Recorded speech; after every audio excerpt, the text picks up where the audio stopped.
Good afternoon. In 1998, the Secretary of Defense directed that all services will, by policy, prohibit personal relationships such as dating, sharing limited accommodations, engaging in intimate or sexual relations between officers and enlisted. Commanders are the key role for enforcing the key players in enforcing the standards. Most of you may have heard the term fraternization, but may not totally understand how it applies to you as a soldier. The information we're going to discuss today can be referenced in AR 600-20. Today we're going to talk about three areas: business relationships, personal relationships, and gambling.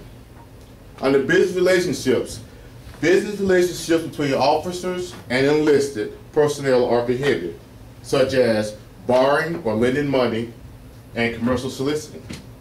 Exceptions: landlord-tenant relationships. And what does that mean? That means as an officer, you can rent your house out to a non-commissioned officer or E4 and below.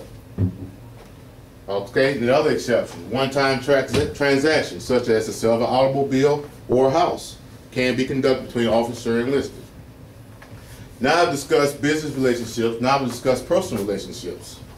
Personal relationships such as dating, sharing living accommodations that are not directed by operational requirements, and intimate or sexual relationships between officers and enlisted are prohibited.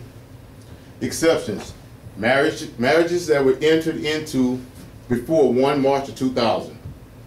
Relationship that violates this policy simply because of change in status, i.e., I'm a master sergeant, I want to become a warrant officer, and my wife is a sergeant, and that does not violate the policy.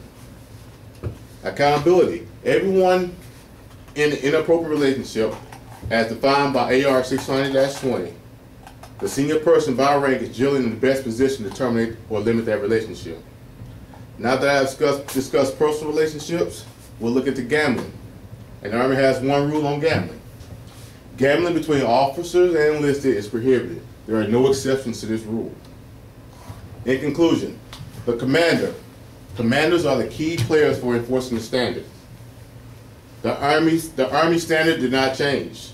Relationships which harm unit cohesion are unacceptable. Thank you.